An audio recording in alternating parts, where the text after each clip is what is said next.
Yo, for as long as it's been on, Doctor Who has managed to kind of create some really great episodes and some really good ones, but occasionally there are certain episodes that do kind of fall by the cracks. Kind of episodes that just they don't live up to it, or people consider them bad. So today I've compiled what I consider the top 5 worst Doctor Who episodes, but then I don't actually consider all of these all that bad. These are just the ones I see the most kind of complaints about, and even then I can probably see some speckles of good in them. So here is my personal list of the top 5 worst Doctor Who episodes. Number 5, Nightmare in Silver from Series 7.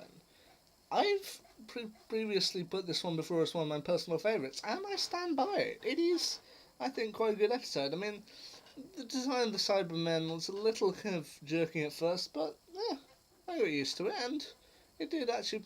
I actually think it is a good episode. I mean, it's got some serious star power in there, such as Warwick Davis. So, any episode that's got Warwick Davis, even if the writing's not particularly good, he kind of takes it up a level.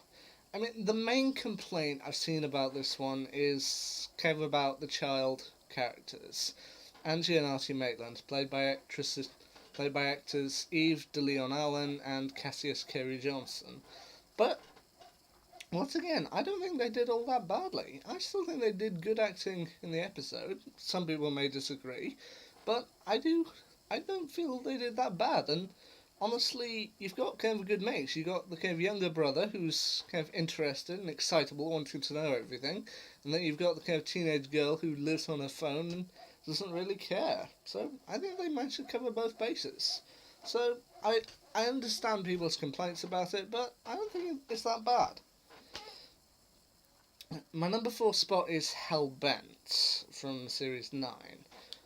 I didn't get for a while why people hated this one so much, but I think it's probably down to 2 things. One, following on from such a good episode with Heaven Sent. I mean, they managed to get an episode where pretty much, aside from Clara's scenes and a few moments of the kind of creature, throughout most of it, the only character was Peter Capaldi. And kind of following on from an episode where you can manage to focus entirely on one character and do so well, Hellbent kind of fell a bit by the wayside.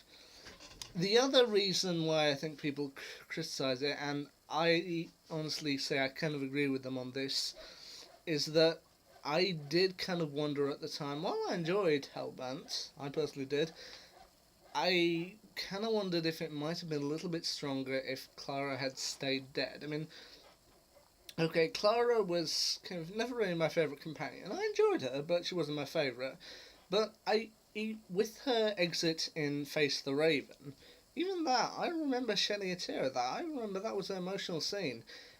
And I do kind of wonder if it might have been a little bit more powerful had they not resurrected her 2 episodes later, which they did for Hellbent. But aside from that, I think the story is pretty good. I like that it's mostly kind of set on Gallifrey, and kind of I like the looking back into it, and even Donald Sumpter as Rassilon. I feel he was a good pick if they couldn't get Timothy Dalton. I feel he's a good one to go for, and I do understand the complaints about the episode and the critiques, and I do see that, but I don't know if it's worth all the kind of criticism people give it.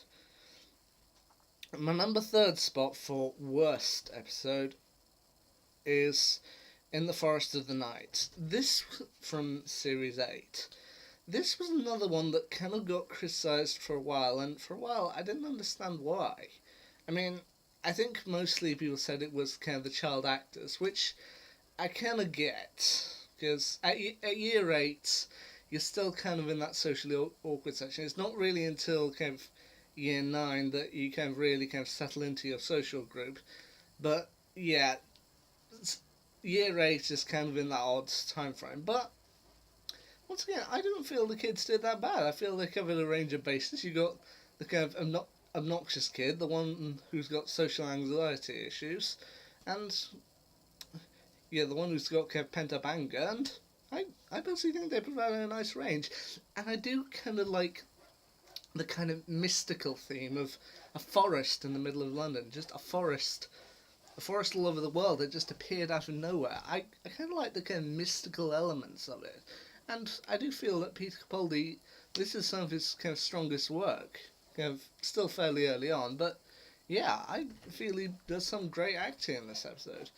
And I do so as I said, I don't think the kids' acting is that bad, and I do kind of like the kind of mystical elements of it. I admit it's not the strongest episode, but I enjoyed it. Next up, Love and Monsters from Series 2.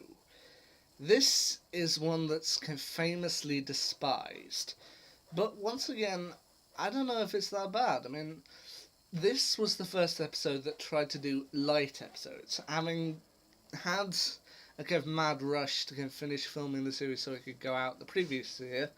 They decided from then on to do light episodes, kind of once a year, where the kind of it would focus on the Doctor, only the Doctor, his companion, or both would only be available for a few key scenes. And as we know, some of the light episodes in the series are some of its best, stuff like Blink, Midnight, and Hellbent.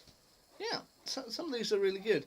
This was the first one of those, and yeah, I mean, once again, I don't think the acting's that bad here. I mean, Mark Warren he's kind of an interesting lead to look on. He has some kind of nice chemistry with Shirley Henderson, and although people may criticise Peter Kay and the kind of creation of the Absorbal off, I still don't. I go back and forth on it. I can see what they were trying to do, even if it wasn't necessarily the strongest storyline, but to give it a little bit of space, it was the first light episode that they attempted to do, and yeah, it's one that I think that if you were doing kind of a big marathon, you may kind of stick it in there, but if you were kind of going through favourites of the series, you might skip over it, but I don't mind it. And for me, the number one episode of the worst Doctor Who episodes, Sleep No More from Series 9. This was an episode that, when it first aired, I didn't get it. When I finally popped it in again and watched it through, I understood it a lot better, but it wasn't the best area for Doctor Who to be playing in. I mean, maybe if they did it some other day, it could work, but this time it just didn't. Essentially, this is Doctor Who's answer to the kind of found footage horror movies, stuff like Blair Witch, in which the entire kind of episode is kind of shown in found footage format, and it's supposedly that scientists have managed to find a way to kind of reduce the cycle of sleep, and they make a monster out of the grit in the corner of your eye when you wake up. Yeah, this, as I said, when I watched it through the second time, I understood it more, even if I still don't rank it particularly highly. But yeah, this is one area for me. I mean, they might do another Doctor Who found footage episode in a couple of years' time. They might try it again, see if they can make it better.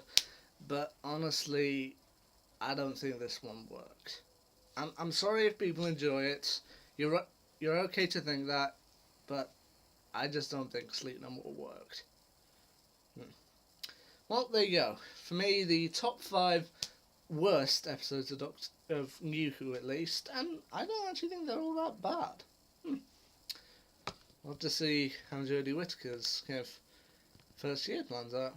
Whether she might produce a couple of bad episodes, or whether she's good to go. Until then, see ya.